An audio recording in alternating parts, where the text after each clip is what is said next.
Hello, folks out there. This is Uncle Nate again. I'd like us to discuss for a second or two the old Amos and Andy show. The NAACP had it canceled, which I think was wrong. It was they didn't think it through. The Amos and Andy show featured a young man named who played anyway, Andy. He was a master sergeant in the Army in intelligence. The guy who played Kingfish, he fought Jack Johnson. The Sapphire, she had a voice unparalleled. When she was a little girl, she was awesome. Also, going back to the Little Rascals, the highest paid Little Rascal was Sunshine, little black boy. So my hat's off to Hal Roach for being so progressive and loving everyone equally. The Little Rascals, I watch them all the time. I'm 62 years old. And thank God for all the inventors of the internet because I can transport myself anywhere I want to be at any time these days.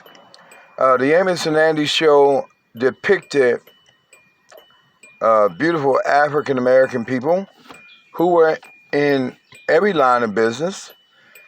And contrary to the naysayers of the NAACP and etc., guess what? Black people in the 50s they were dentists, and they were this, and they were that, and they were this, and it was a lot more than a comedy show of a bunch of clowning black people. You have to review it again. Amos and Andy was a show that depicted everyone in the world, be they Samoan, Russian, Italian, German, Irish.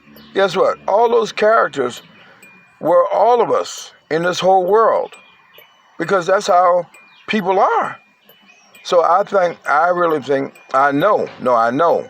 that the NAACP was very rushed in their decision to go on a boycott against the Amos and Andy show. That Amos and Andy show showed you who to deal with, who not to listen to, and so forth and so on. Scheming and conniving is what all people do to each other.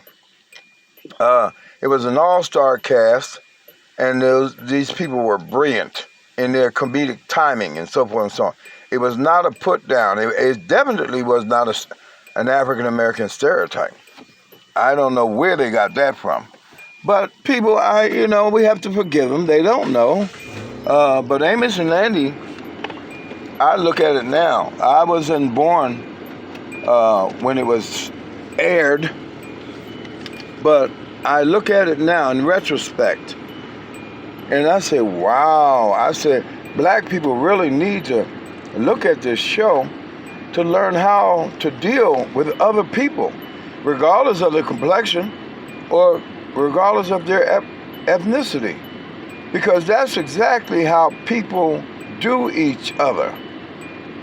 White people, Spanish people, African people, Russian people, German, Italians, that's how people do. Every group that we know has an Amos and Andy and a Sapphire and a mother-in-law, just the same. It was, the black actors were so brilliant because they turned it into, it was universal. It was a universal show. Everyone could identify with one character on the Amos and Andy show. And I learned an awful lot about interacting with people from looking at that show, that the NAACP was, all up in there, making us look bad. That show didn't make African Americans look bad because there were no stereotypes. They had doctors, lawyers, judges on there. They had singers. They had everything. So do yourself a favor with this beautiful invention of the internet and view those old tapes of Amos and Andy. Also, while you're at it, remember that the GPS was invented by a black woman who's the same age as my mother, who's still living in Columbia, Maryland, by the name of Gladys West. So how you like that? All right, one love. And Google who invented the GPS and continue in your education of humanity. Thank you so much.